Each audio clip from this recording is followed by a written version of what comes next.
James had not been out to push coaches or freight cars in the yard for several days.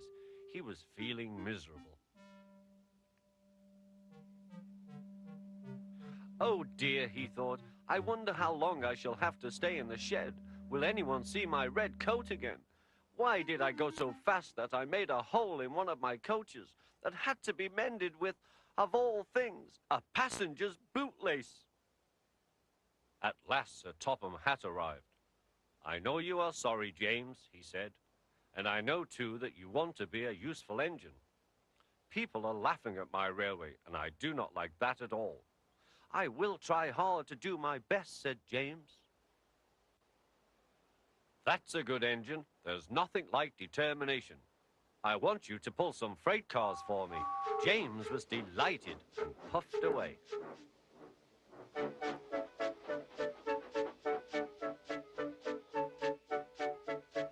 Here is your freight train, James, said Thomas. Have you got some bootlaces ready? And he ran off laughing. Oh, said the freight cars. We want a proper engine, not a red monster. James took no notice and started as soon as the conductor was ready.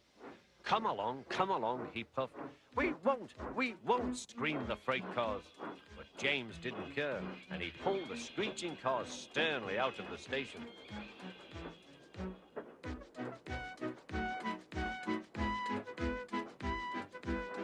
The cars tried hard to make him give up, but he still kept on.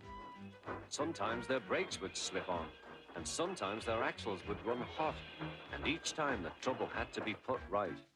And each time James would start again, determined not to let them beat him. Give up, you can't pull us, you can't, called the cars. I can and I will, puffed James. Slowly but surely, he pulled them along the line. At last they saw Gordon's Hill. Look out for trouble, James, warned his driver. We'll go fast and get them up before they know it. Don't let them stop you. So James went faster, and soon they were halfway up. I'm doing it, he panted. Will the top never come? Then, with a sudden jerk, it all came easier. I've done it, he puffed. Hooray, it's easy now. But his driver shut off steam. They've done it again. We've left our tail behind.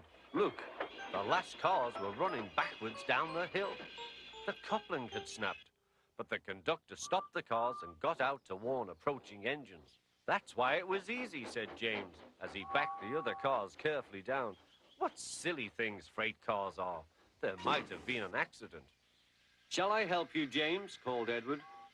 No, thank you, answered James. I'll pull them myself. Good.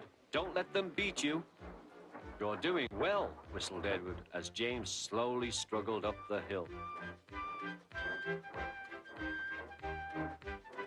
I can do it, he puffed.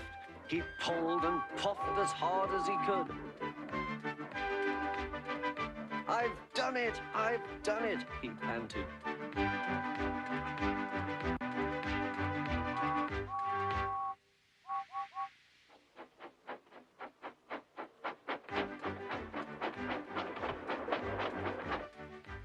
They reached their station safely, and James was resting in the yard when Edward pulled up. Peep, peep, he whistled. Then James saw Sir Topham Hatt. Oh dear, what will he say, he asked himself.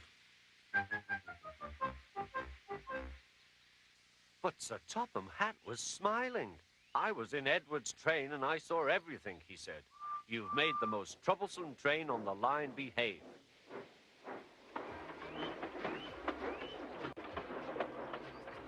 After that, you deserve to keep your red coat.